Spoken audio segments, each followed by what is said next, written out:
Arrancamos. Cuando vos quieras.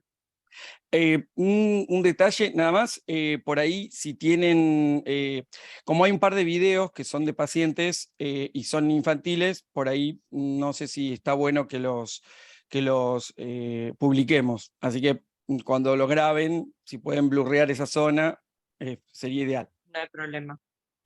Bueno, Bárbaro. vamos a comenzar. Van a ver el hueco en donde yo tendría que estar. Así que donde tendría que estar mi persona, pero bueno, no se preocupen que va a salir por lo menos el resto de la diapositiva. Me avisan si ahí Bueno, estoy, ¿no? dame 2 segundos, Fabri. Sí, Espera un minuto, porque ok. todos te conocemos, pero por ahí hay alguno que no. Así que, bueno, hoy con nosotros el doctor Fabricio Martínez, él es del área de vestibular de CEMIC y otras tantas cosas. No me permitió presentar su extenso currículum, así que voy a decir lo que más me gusta de él, que es que somos muy amigos hace mucho tiempo. Así que bueno, hoy nos va a hablar de vértigo infantil y ya hay un montón de gente esperando escucharte, Fabri, así que adelante. Muchas gracias, un saludo grande para todos, perdón algún inconveniente técnico. Suele pasarme, estoy con una mala racha tecnológica, pero bueno, la idea era presentarles la diapositiva conmigo incluida. Bueno, vamos a comenzar con la presentación. Hoy voy a hablarles de vértigo infantil. El vértigo infantil en realidad es un gran capítulo. Yo voy a tratar de ser lo más sintético posible porque, bueno, desgraciadamente no contamos con mucho tiempo y son muchas diapositivas y, bueno, la idea es hacerle un update. La idea es hacerles un recorrido breve, así sutil, de la patología que puede afectar a los niños en el contexto del vértigo. Recordemos que como motivo de consulta de pacientes en pediatría, de pacientes pequeños, es un motivo que se considera infrecuente. ¿Infrecuente por qué? Porque, bueno, claramente ya la consulta vertiginosa es infrecuente, aunque debería no serlo tanto, al otorrino. Imagínense la consulta del pediátrico vertiginoso. En la clínica que tienen estas afecciones, aún siendo del mismo tipo que en el adulto, puede ser distinta a la del mismo. Digamos, aún una patología cuando es, digamos, igual, por ejemplo, un BPPV o una vestibulopatía bilateral, en el adulto se puede presentar de forma distinta en el niño. Y está en nosotros poder reconocerlos. La vía vestibular no completa su desarrollo hasta el 10º año de vida, con lo cual, digamos, las lesiones, si bien se pueden compensar más precozmente que en el adulto por la neuroplasticidad, la verdad es que pueden pasar inadvertidas, incluso por décadas.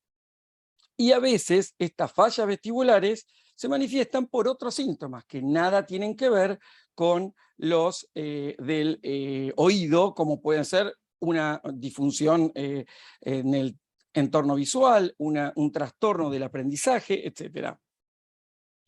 Bien, y aquí les pongo una cifra grande. Marian o alguien, el que esté, me pone destacado, por ahí ese es el tema que por lo cual no salgo. Me tendrían que poner en destacado. No sé quién está en los controles. Tengo que estar en destacado para poder salir. Me había olvidado decirles. Bueno, esta cifra que les estoy poniendo aquí, el famoso 5.6, en realidad es la cifra que, digamos, en este trabajo científico acuñé, pero recuerden que incluso hay prevalencia anual de hasta un 15% de trastornos vinculados con el equilibrio en niños. Esta porque es reciente, me gustó la cifra, es bastante similar a la de nuestro medio, así que por eso es que elegí ese paper. Bueno, ¿y cuáles son las principales limitaciones? Nos llega un chico a la consulta, ¿y qué es lo que tenemos que, digamos, tener en cuenta, o qué es lo que nos preocupa que sea un niño y no que sea un adulto el que está consultando por el trastorno del equilibrio? Bueno, primero, porque este es un adagio viejísimo en la medicina, que el niño no es un adulto en miniatura. Claramente no lo es. Hay diversos intereses, enfoques, patologías, posibilidades de atención que no así en el adulto. Imagínense que si encima estamos hablando de una evolución distinta por la maduración neurológica, ni les cuento.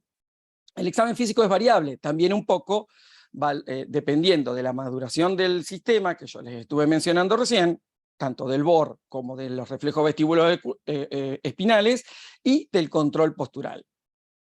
También existe una limitación en la metodología diagnóstica. Recuerden que el adulto es más fácil de estudiar. En el niño no le puedo pedir unas pruebas calóricas así porque sí. Después vamos a charlar un poco de eso, pero francamente se nos reduce mucho el espectro de estudios complementarios que podemos pedirles a nuestros pacientes. Y obviamente la diferente distribución de las etiologías. Si bien, si uno mira a grosso modo, las etiologías son similares, tanto del adulto como del niño, desgraciadamente no es, digamos, la distribución no es exactamente la misma. Bueno, ¿y cómo vamos a desarrollar la siguiente clase? Vamos a empezar por lo que se debe empezar, que es el origen, ya sea de la vía como del laberinto. Luego el desarrollo, pero funcional, de esa vía, ya sea del control postural, motor, de los principales reflejos. Creo que acá me van a poder ayudar más Mariana, los que son pediatras, porque hablamos mucho de examen físico, o por lo menos lo que les voy a comentar de examen físico infantil, atañe más a veces al mundo del pediatra que de los otorrinos. Y los métodos de examinación, en realidad, tanto físicos como método complementario, y luego vamos a hacer, para finalizar, las principales afecciones, solo como para que tengan una idea y que sepan las nuevas clasificaciones, cómo debemos considerar a los pacientes, cómo los clasificamos, cómo diagnosticamos en la actualidad un paciente vertiginoso infantil. Vamos a empezar con el origen del sistema vestibular. Bien, esto ya lo he charlado en otras clases, así que de hecho hace no tanto di una charla de anatomía, así que esto lo tienen más o menos fresco.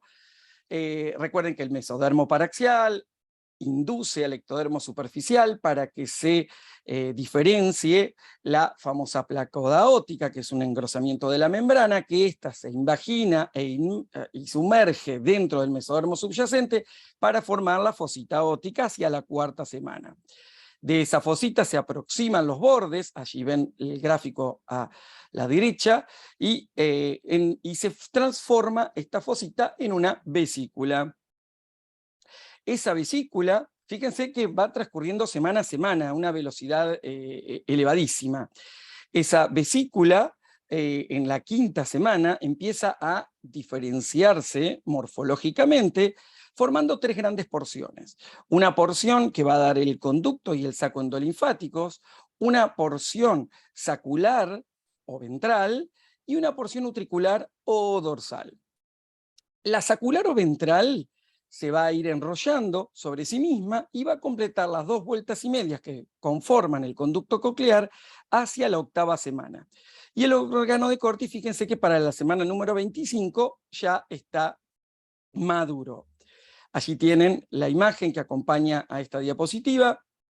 Ven las 3 grandes áreas de especialización de la vesícula y los diferentes conductos que van a ir dando origen, por ejemplo, al sáculo y al órgano de Corti. ¿Qué pasa con la porción utricular o dorsal?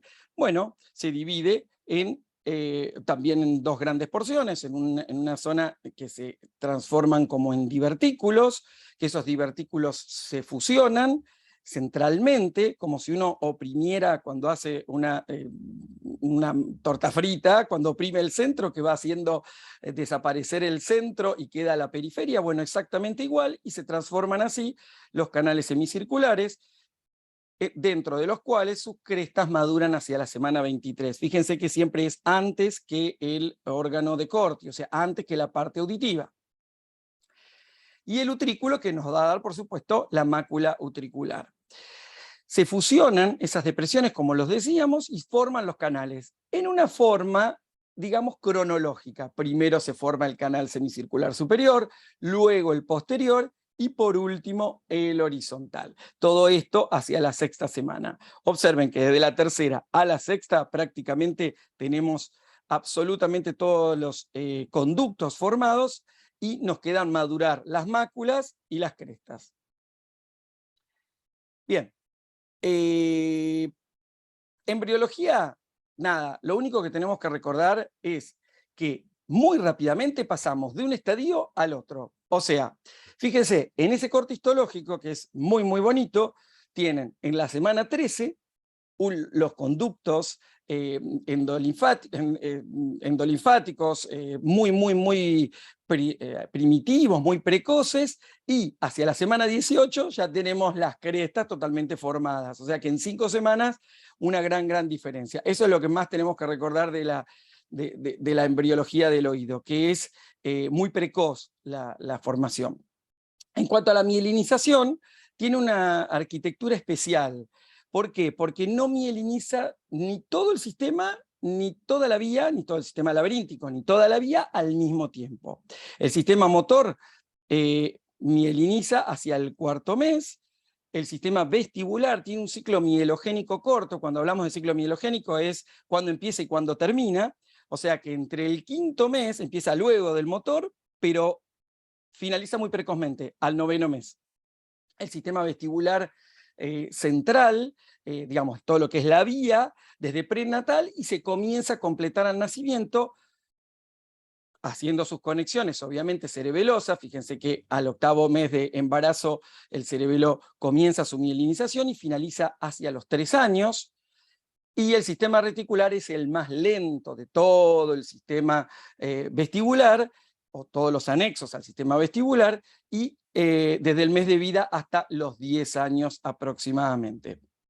En este hermoso gráfico que están viendo aquí, van a ver lo que les estoy mencionando. Fíjense en qué pequeño segmento de toda esta gráfica se sitúa la vía vestibular, sobre todo puntualmente los órganos vestibulares, el nervio estatoacústico. Fíjense que es prácticamente en etapa fetal.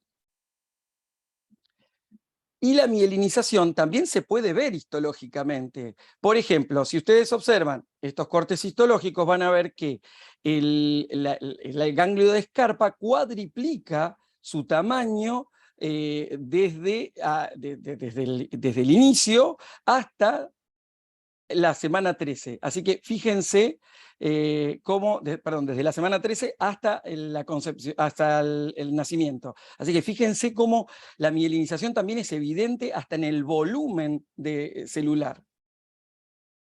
Vamos a hablar un poquitito de desarrollo funcional, porque si no se me van a dormir a las 7 de la mañana hablando de embriología. El desarrollo funcional es un poquito más atractivo porque, bueno, son todas las habilidades que vamos adquiriendo a medida que pasa el tiempo. Este gráfico, que también es muy, muy lindo, ojalá que se vea clarito, traté de ponerle algún grado de rugosidad o algo porque de la literatura que lo saqué no estaba muy definido.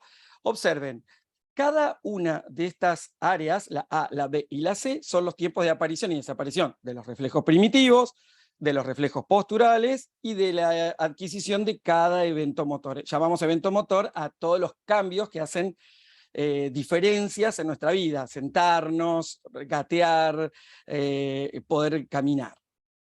El tiempo de aparición y desaparición de los reflejos primitivos nos marcan el inicio y el fin de la maduración o de la corticalización de los reflejos. Los nistagmos, en realidad ya naceríamos con capacidad de generar nistagmos. El tema es que son de muy baja frecuencia y esto se va incrementando con la edad. Se duplica al año, se triplica a los 4 y se cuadriplica en la adultez. El seguimiento lento madura un poquitito después, luego del 5.º mes. ¿Por qué no sucede antes lo del seguimiento lento? Porque no está mielinizada la vía y tiene inmadura la fobia. Entonces el seguimiento visual no es posible. Lo mismo sucede con el reflejo optoquinético, que está presente después de los 6 meses por la misma razón. Y el sacádico, fíjese que es el más tardío de todos, madura hacia los 2 años de edad. De todos modos, la eficiencia o eficacia del reflejo vestíbulo ocular va aumentando con el correr de los años. Por eso no es preciso o accurate, como se le dice el término propio, hasta el 10º mes. Y ahora vamos a comenzar, ya que hablamos algo de maduración, vamos a comenzar con el examen, o sea, cómo nos damos cuenta que esta persona maduró o no maduró vestibularmente. Sigue siendo la piedra angular en la valoración del niño mareado el examen físico. O sea, nos olvidamos de pensar en metodologías diagnósticas si primero no evaluamos un paciente como debe ser, o sea, examinándolo, revisándolo. Bueno, esto, lo que decía Mariana, nos puede ayudar más. En realidad, para dividir el examen o para saber qué es lo que uno tiene que esperar de un paciente, es muy difícil si uno no tiene en cuenta determinadas cosas, como por ejemplo la edad y el nivel de maduración de la vía. Entonces, los reflejos posturales mediados por el laberinto los vamos a reconocer en 4 grupos distintos acorde a la edad y al nivel de desarrollo. Vamos a reconocer un grupo de 0 a 4 meses, en donde se caracteriza básicamente por los reflejos posturales primitivos, la vía piramidal no mielinizada, lo que estuvimos charlando hasta hace un ratito. Un grupo etario entre los 4 y los 6 meses, que es un periodo intermedio, en realidad es un periodo de grises, porque esto va a depender un poquitito de la etnia, va a depender un poquitito del nivel nutricional, va a depender un poquito también de los estímulos. Este es un estadio medio intermedio, que uno puede ser más flexible en estos 4 a 6 meses. Después entre los 6 meses y los 48 meses, donde sí ya progresa la mielinización y se empieza a integrar todo nuestro aparato visuo-propioceptivo con el vestibular. Y desde los 4 años hasta el adulto, que aquí les tengo buenas noticias, hacemos el examen físico prácticamente igual que en el adulto. Después les voy a dar algunos tips como para que, digamos, les sea más práctico, más, digamos, útil y no tengan que caer, por ejemplo, en que el chico a la mitad del examen físico ya se le quiere ir del consultorio. Estos son los más incómodos de recordar, sobre todo para los que hace muchos años que nos recibimos. Los reflejos primitivos, básicamente el de Moro, el fenómeno ojos de muñeca, el cuello tónico asimétrico también es fácil de tomar. Entre los 6 y los 48, fíjense que no le puse el periodo intermedio de 4 a 6 meses, ya fíjense que las respuestas tienen más componente piramidal, como por ejemplo el salto, el paracaídas, todos estos que algunos conocemos. Les voy a mostrar algunas fotos, no se preocupen. Bueno, allí tienen el de Babinski, el de presión palmar, ahí tienen en el que le estimulan y el bebé extiende, flexiona la cabecita, extiende el lado contralateral hacia el lado de la estimulación. Este lo conocen todos, el de Moro, que cuando uno tira al bebé para atrás, los bracitos tienen que abrirse. ¿Ven cómo hace el bebé? Esto, por ahí si están alguno grabando, por favor, porque es de un paciente, me lo cedieron, es un chiquito. Nada, les quería traer algo patológico. A ver si lo puedo proyectar. No me lo está tomando. Ah, ahí sí me lo toma. Bueno, observen movimientos de cabeceo, nistagmo, en diferentes direcciones. Les voy poniendo uno por vez, es un poquito largo, pero les voy colocando uno por vez porque así pueden, se los pauso y le pongo el de abajo para que vean, porque en el de abajo se ve mucho mejor el nistagmo. Lo alcanzan a ver. Esto me lo mandaron por celular, por eso mismo atención con la privacy, porque esto fue una consulta telefónica que me hicieron. De este caso de este chiquito, que como verán todos, y seguramente se dieron cuenta sin que se los diga yo, es un spasmus nutans, una patología o una condición que asusta muchísimo al pediatra, al médico general, digamos, al otorrino también cuando le hacen la interconsulta, porque bueno, tiene así como una cosa medio dantesca en su presentación, la verdad es que resuelve prácticamente espontáneamente, no hay por qué preocuparse, se considera por inmadurez de la vía. Bien.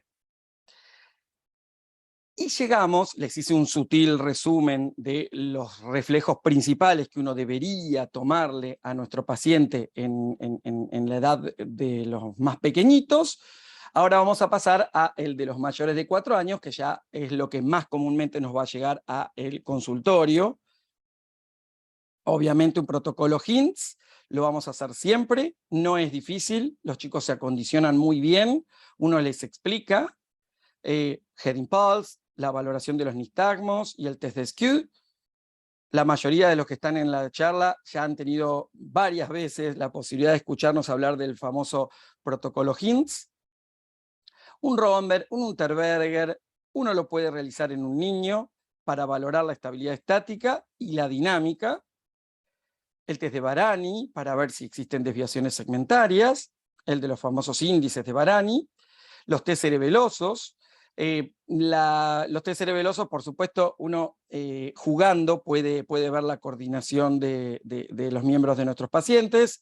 Igual si no, los chicos se adaptan muy bien a este tipo de pruebas, porque hasta son simpáticas para ellos. Y la valoración de la sacádica es un poquito más difícil de realizar. Yo ahora les voy a mostrar un videíto. Y los test posicionales, bueno, obviamente son importantes para cuando uno sospecha vértigo posicional. El tema es que no es una patología que sea muy prevalente en el público infantil. Después, cuando hablemos de patologías, les voy a decir más o menos algunos porcentajes. Bueno, yo le voy a agradecer a mi amiga, colega Pato Sommerfleck, Patricia Sommerfleck, la doctora Sommerfleck, que más allá de ilustrarnos siempre con su ciencia, y muchos de los artículos que están en esta clase son de su autoría, sino que también me cedió a su hijo, este es el hijo de Patricia, le pedí autorización para tener estos videos. Ahí lo que estamos haciendo es le hacía arriba, en el video de arriba, vieron el Head Thrust Test, aquí está haciéndole el seguimiento. Ven que se tientan, los chicos se enganchan mucho con esto. No la van a pasar mal, no se desanimen a revisarlos. Allí lo que está haciendo, por ahí para el que no es familiar con este tipo de métodos, está viendo los movimientos sacádicos. Uno, lástima que no estoy en pantalla, pero si no, uno lo que hace es proyectarle al paciente los diferentes sectores de cuadrantes, los dedos, y ahí está haciendo un Romberg, no sé si lo alcanzan a ver. Ahí, con Romberg con los bracitos extendidos. Hay diferentes formas de hacer Romberg, ¿no? O sea, yo prefiero el del centro, otros prefieren así tipo momia. Le podemos hacer una marcha en tándem.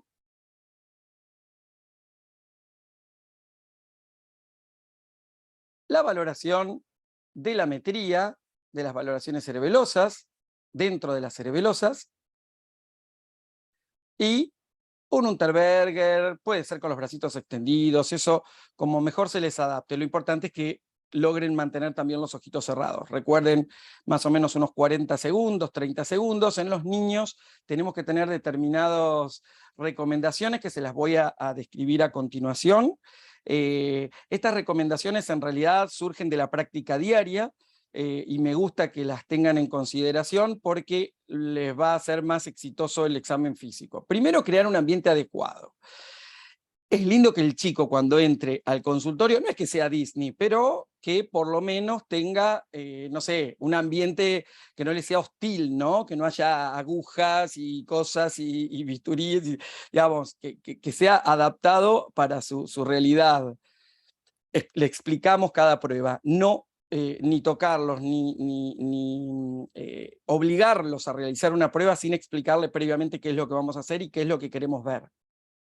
Instar a una atención apropiada, digamos, estimular a que el paciente se incluya en el examen. Limitar el número de pruebas. Esto es lo que yo les decía, si por ahí tienen 3 tipos de Romberg distintos o 3 tipos de cerebelosas distintas, elijan una. ¿Por qué? Porque si hacen todas y el examen físico se les va mucho de tiempo, desgraciadamente el paciente se les va a dormir, se les va a ir, se les va a dispersar en la consulta, o a la mitad del examen físico tienen que cortar porque se les aburrió y empezó a llorar y se fue a UPA de los padres. También reducimos el tiempo de cada prueba. Por ahí nosotros, lo que yo les decía recién, lo de los 40 segundos del Unterberger, eso lo podemos hacer más que nada en un adulto. Si vemos que al tercer, cuarto paso en un chico no tiene una desviación importante, uno ya puede ir limitando la prueba a ese tiempo. Y por supuesto utilizar un lenguaje acorde. No le digan, vení que te voy a hacer un Romberg. No, porque francamente no lo vamos a terminar asustando, inhibiendo.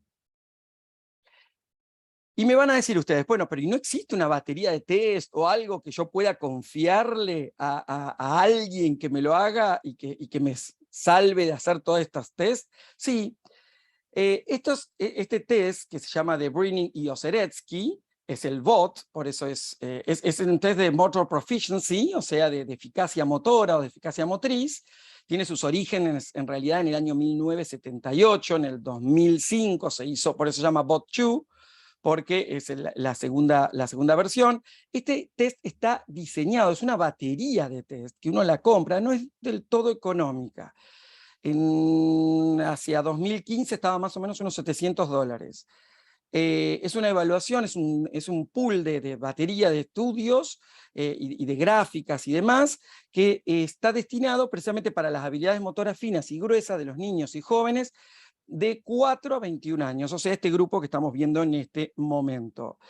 Es específicamente destinada a terapeutas ocupacionales, fisioterapeutas, investigadores, todos los que conciernen a discapacidades motoras. Les viene muy bien conocer este test. Es bastante largo, ¿no? O sea, más o menos la realización es 1 hora, son pautas que bueno, uno explica y después el paciente las cumple, pero entre que uno explica y todo, lleva en total más o menos un par de horas.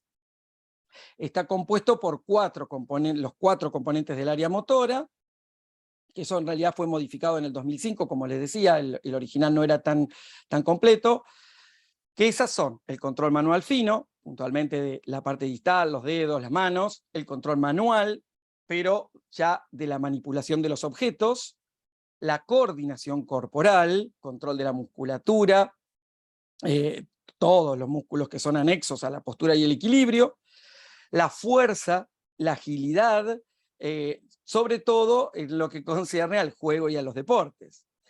Cada compuesto motor incluye 2 subpruebas, eso no importa, uno no es que le va a decir, bueno, tenés que hacer esto, no. Por ejemplo, no solo vas a evaluar si hace bien un círculo, si dibuja bien un círculo, por ejemplo, sino también en cuánto tiempo lo hizo, si fue prolijo o no. Hay muchas otras, digamos, pautas que uno tiene en cuenta cuando hace este tipo de test.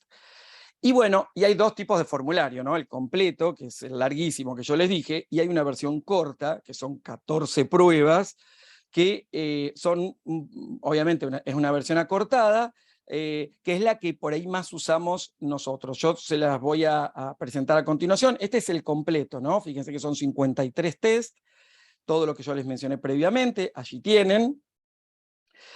Fíjense la cantidad de ítems que son por cada uno. Por ejemplo, para el control manual fino son 15 pruebas. Es mucho. Piensen que si lo vamos a hacer en un niño de 4 años, puede ser una limitante el tema del exceso de tiempo. Este subtest, que es el que yo les decía, se lo saqué de un artículo a mi queridísima Paola Femia, es precisamente el subtest de balance que está dentro de este BOT2, y es mucho más fácil. Observen que se evalúa al paciente, eso que dice EOEC es con ojos cerrados o con ojos abiertos, y fíjense que la prueba se considera completa a los 10 segundos. Ven que es mucho más rápido, mucho más práctico, y bueno, tiene un score de 0 a 4 y el puntaje máximo es 37. Si vamos a hablar de metodología diagnóstica complementaria, la verdad es que lo primero que tenemos que decir es que es limitada. Ya lo dijimos en la primera o segunda diapositiva que les presenté. Así que, en realidad, cuando uno va a hacer un estudio o va a pedir un estudio complementario, como nos enseñaron en la facultad, de lo menos a lo más complejo, pero siempre apoyados en un muy buen examen físico. Una otomicroscopía, que bueno, no sé si ya a esta altura lo consideramos método complementario, estudios audiológicos, todos los que se puedan hacer y acorde a la edad del paciente. BHIT, fíjense que no les puse video ni nistagmografía con test calórico, si bien un paciente de 18 años, que está incluido dentro de nuestra charla de hoy, perfectamente puede hacer unas calóricas. Y las imágenes en general, ¿no? Imágenes, estamos hablando de tomografía de resonancia, eso siempre va a ser acorde al tipo de patología que uno está queriendo buscar / encontrar.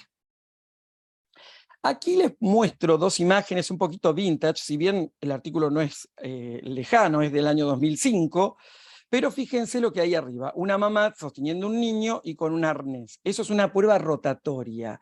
Sí, originalmente se hacían, sobre todo cuando se sospechaban malformaciones de oído interno, se hacían en los niños este tipo de pruebas. Se ponía a la mamá que abrazara al niño y la hacíamos girar en la silla.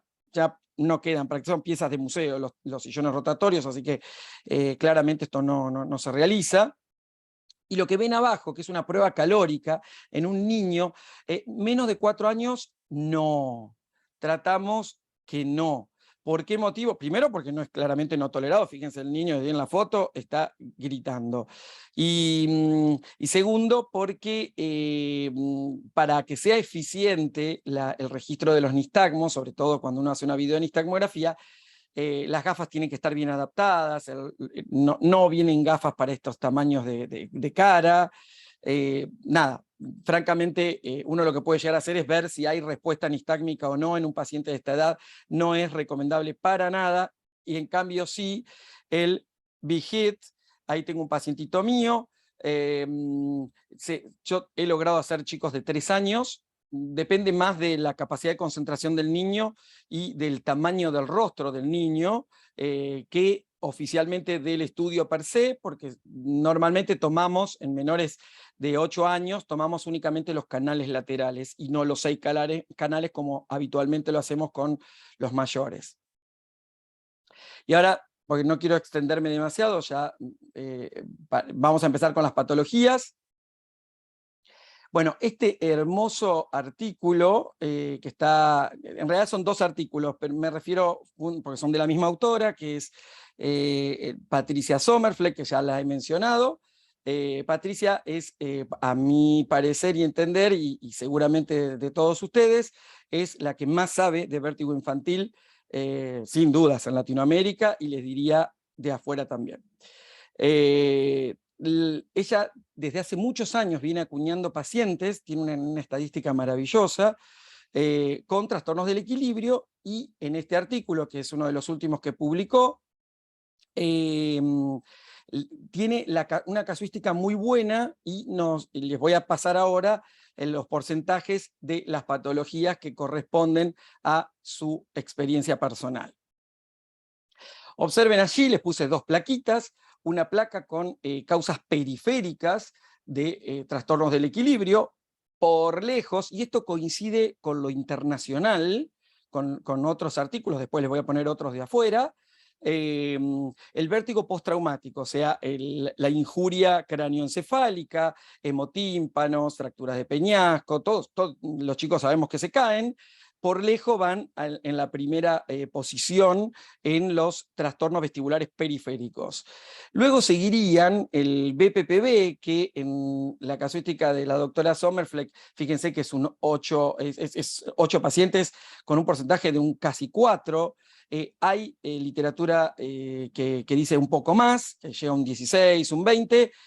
Francamente, en la experiencia personal, tampoco tenemos tantos BPPVs en los niños, salvo en el último tiempo que, como están de moda estas actividades tipo telas, que dejan mucho tiempo la cabecita colgando y demás, ahí sí estamos viendo más vértigos posicionales verdaderos, ¿no? en niños. En cuanto a la laberintitis y a la neuritis vestibular, que uno sospecharía que tienen una preponderancia mayor, toda la bibliografía las coloca más o menos en esta misma posición. Las vestibulopatías bilaterales son muy raras, imagínense que tiene que ser, no sé, una sepsis neonatal, que le hayan dado gentamicina, algo por el estilo, es muy, muy, muy infrecuente en nuestro medio. En cambio, no así las no periféricas, las causas no periféricas de trastornos de equilibrio, que aquí sí, nuestra gran vedette, la migraña. La migraña, que me van a escuchar hablar hasta el hartazgo, es precisamente la principal causa de trastornos del equilibrio en los niños. Luego siguen las ataxias. Cuando yo le digo ataxia, nos referimos básicamente a las virales, a las que quedan post-afección viral, son ataxias de origen cerebeloso.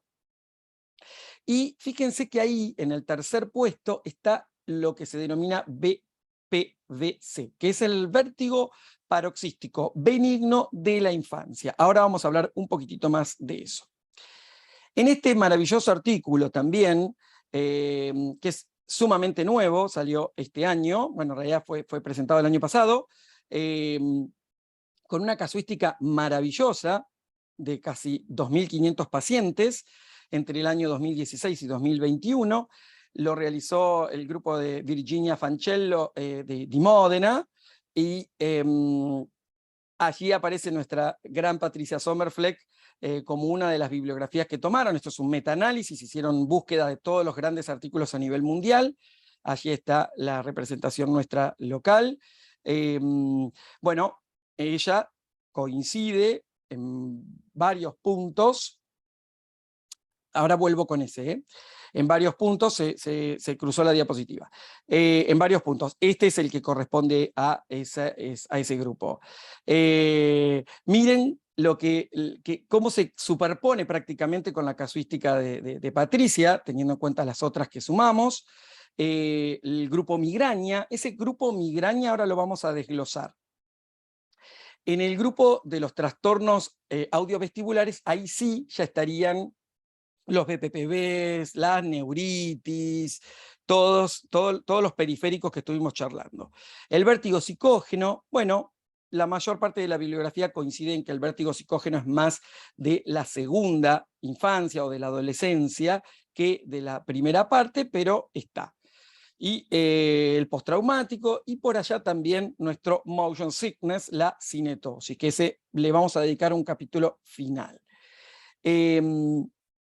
Yo quiero que miren lo del grupo migraña, desglosamos ese 32%, lo vamos a desglosar, y por lejos el 70% de ese 32% corresponde a la migraña vestibular, y a su primo hermano cercano, el vértigo paroxístico benigno de la infancia.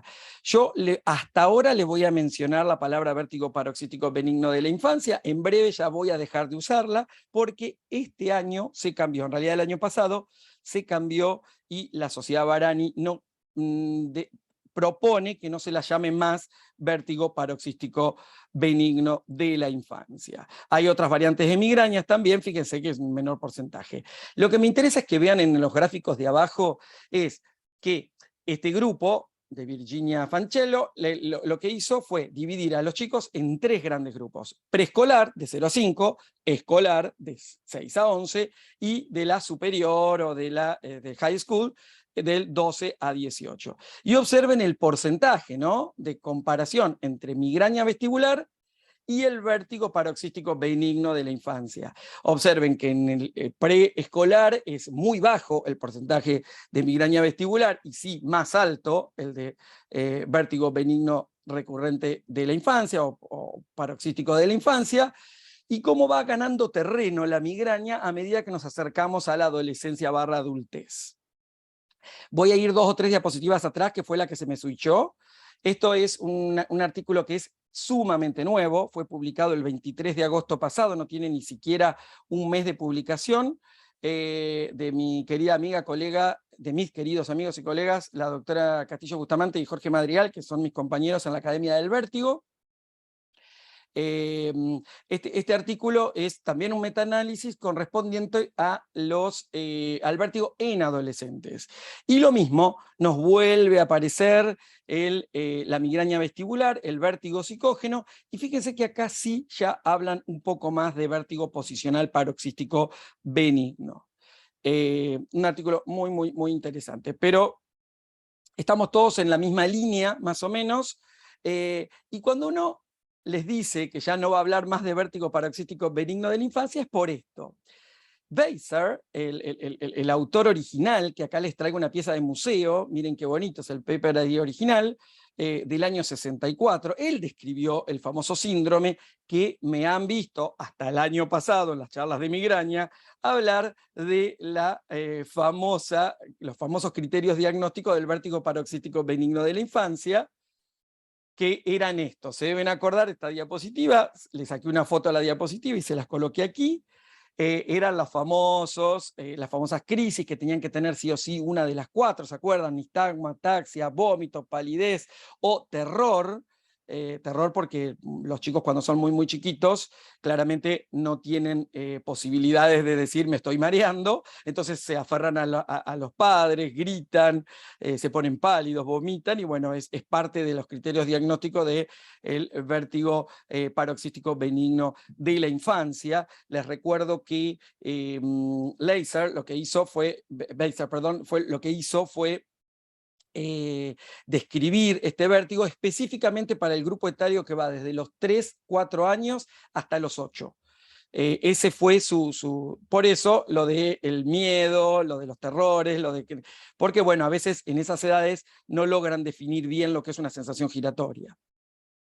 Pero bueno, ¿y por qué les dije que hasta ahora? Precisamente por esto. Nuestra querida y honrada Sociedad Varani el año pasado se reunió para establecer los criterios y se decidió cambiar la terminología de vértigo paroxístico benigno de la infancia a vértigo recurrente de la infancia, migraña vestibular de la infancia y probable migraña vestibular de la infancia también, ¿no? Estamos siempre hablando en niños.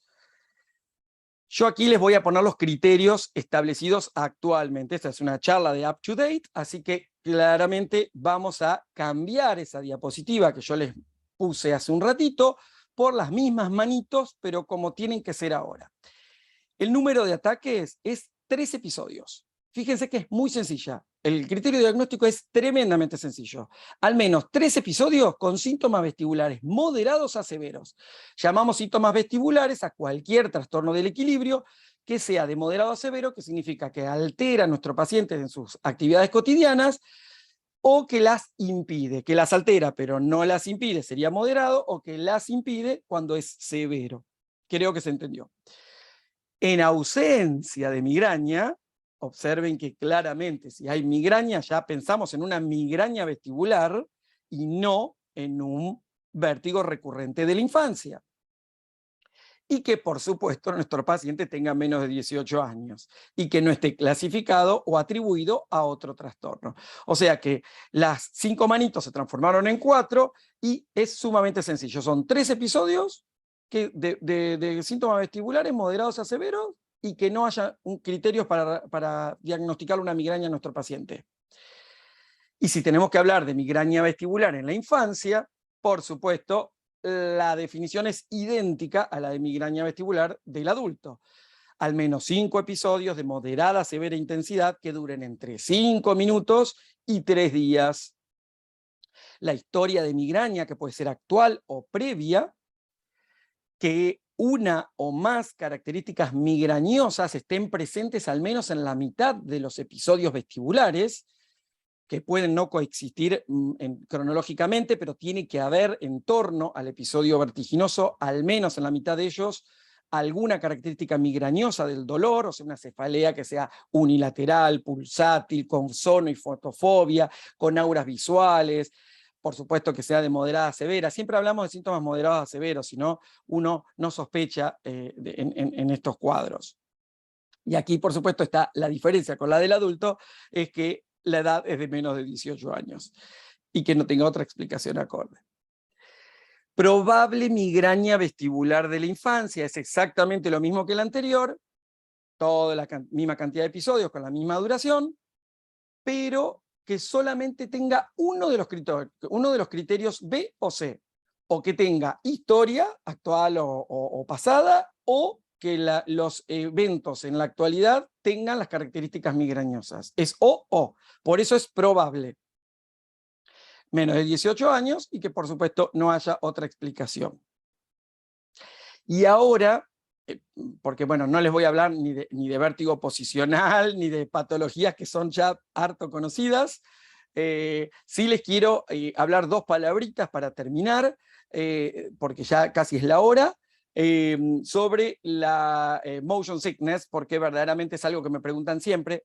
No sé si observaron, pero no les hablé de los tratamientos, porque el tratamiento del vértigo recurrente de la infancia es hiper controversial, súper, digamos, infrecuente de encontrar en la literatura y muy, muy variado. Si me preguntan qué es lo que hago yo, en realidad es tranquilizar a los padres, decirle que esto es o una futura migraña o que va a mutar en algún momento, que va a bajar o va a subir, que no tienen por qué asustarse. Por supuesto que uno termina de hacer toda la metodología diagnóstica, le pide una imagen y todo para que así queden tranquilos y quedemos todos tranquilos y eventualmente uno dará el tratamiento para la crisis. No tratamos de no dar medicamentos preventivos para la migraña en niños.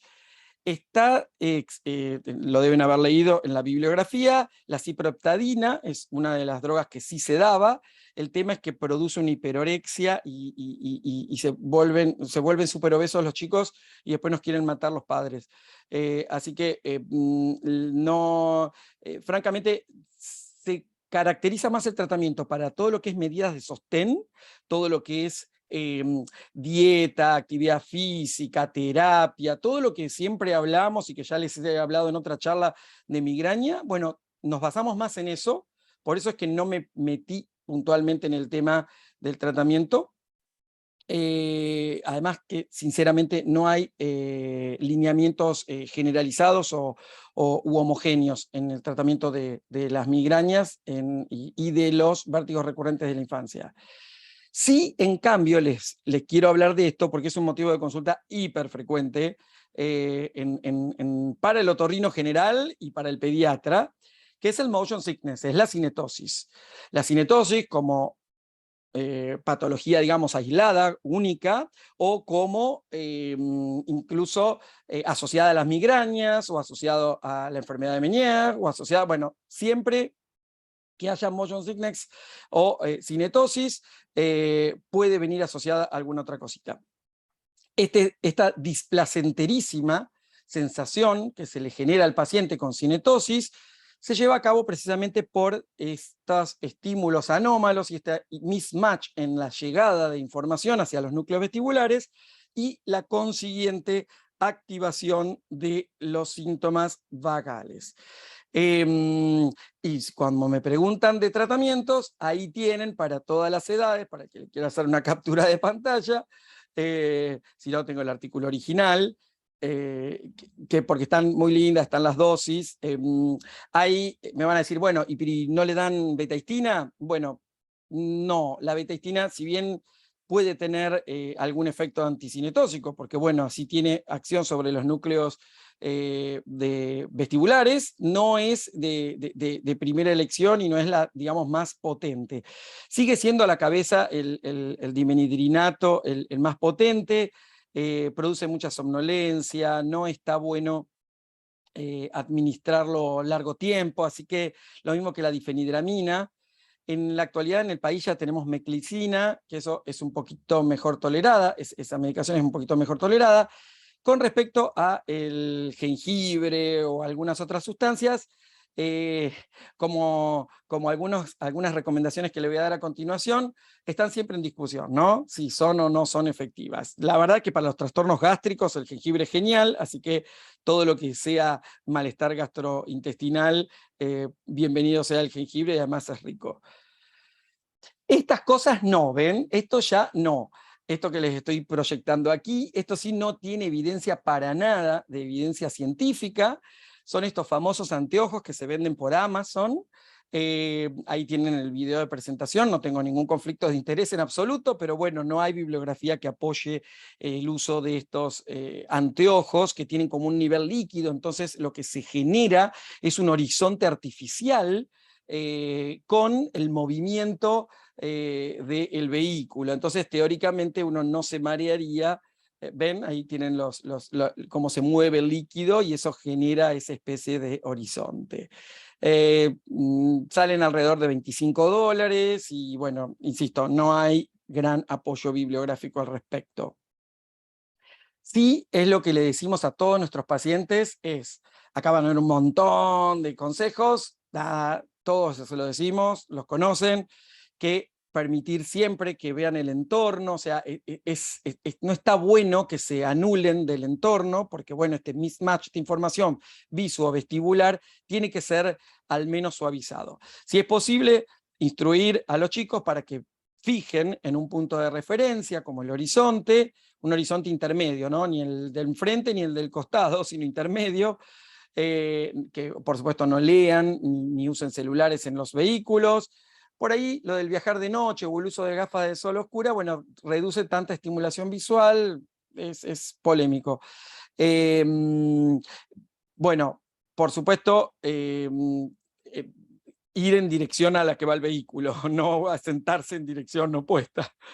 Preparar comidas ligeras, o sea, ni el estómago ni demasiado lleno ni vacío, ni cosas gaseosas ni grasosas. Por supuesto que puedan parar y detenerse y recuperarse. Obviamente, como todo en nuestro cuerpo humano, el mareo o lo que sea, si uno lo ejercita, la aerofobia, todas las cuestiones estas, se pueden mitigar un poco viajando, o sea, hacer frente al síntoma. Se dice que Lord Nelson era cinetóxico y lo venció, y bueno, sabemos la historia.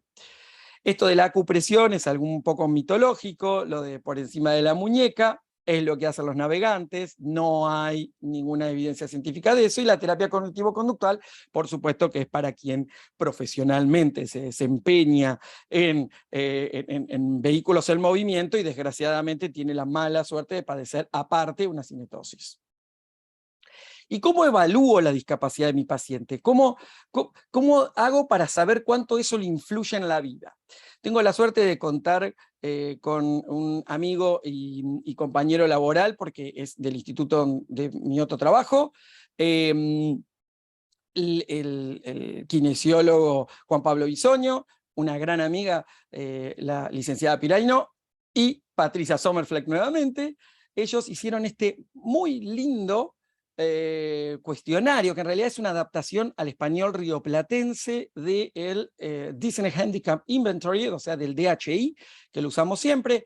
Eso que ven ahí, no se preocupen, no tienen por qué leerlo perfectamente, porque esto se obtiene, es como una especie de formulario en donde lo contestan, es muy sencillo, está adecuado al lenguaje infantil y al lenguaje local.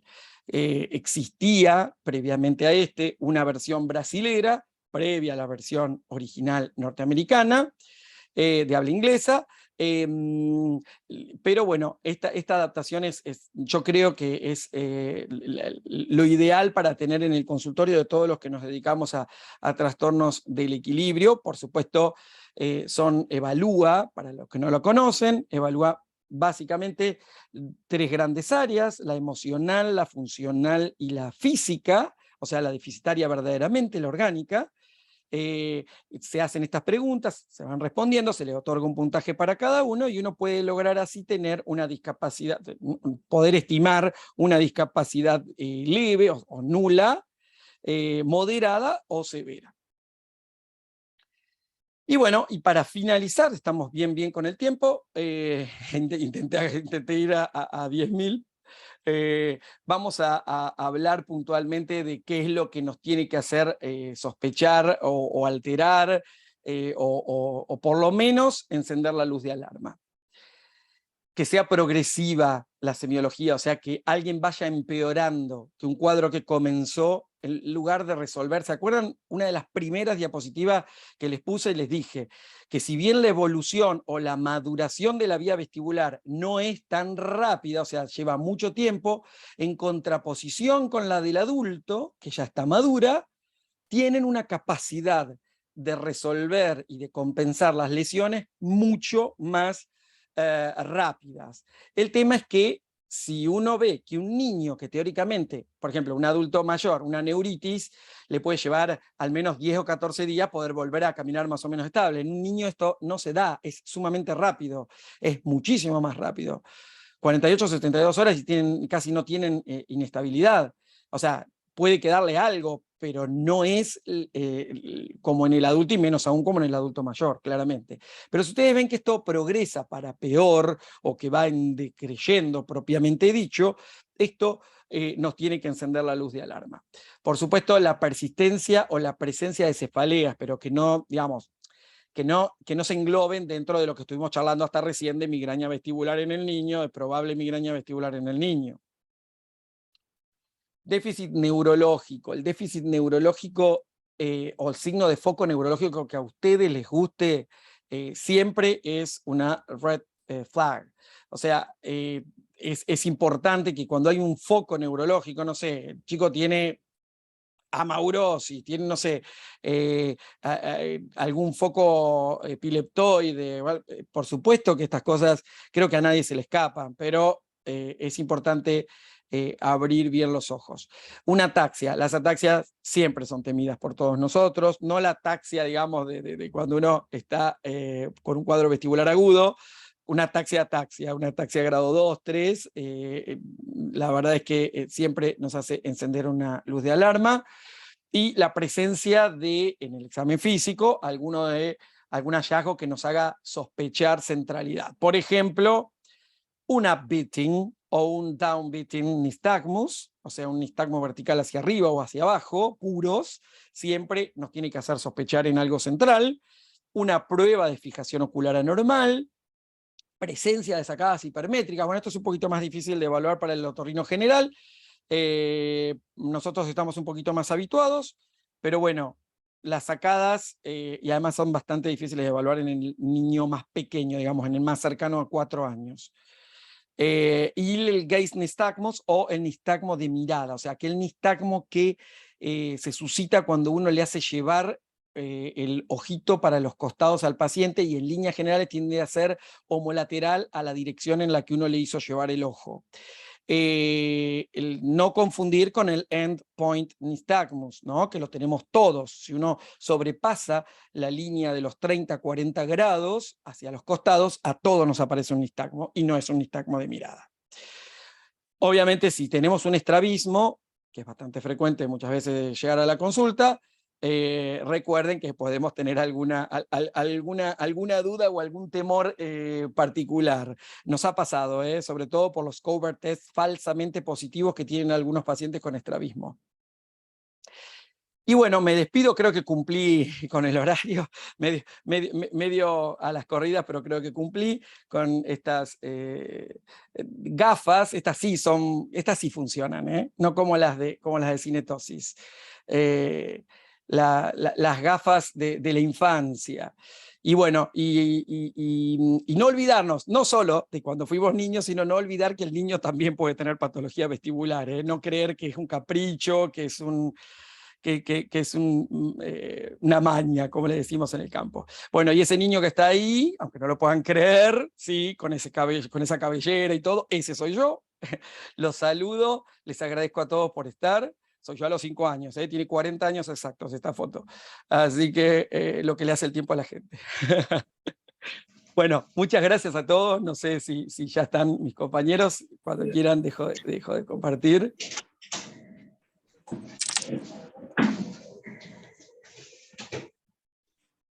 Bueno, ¿se escucha? Sí. Bueno, como siempre, Fabri, mil gracias. En honor al tiempo, vamos a dejar las preguntas pendientes, en todo caso que las pasamos después a vos por privado. Pero bueno, como siempre nos llenaste de conocimientos nuevos, así que muchas gracias, Fabri. Muchas gracias a todos y bueno, gracias por estar. Perdón el pequeño inconveniente técnico, ya es algo parte de mi vida. Es más, qué raro que no se ha caído internet, tristemente. Porque me pasa siempre, últimamente.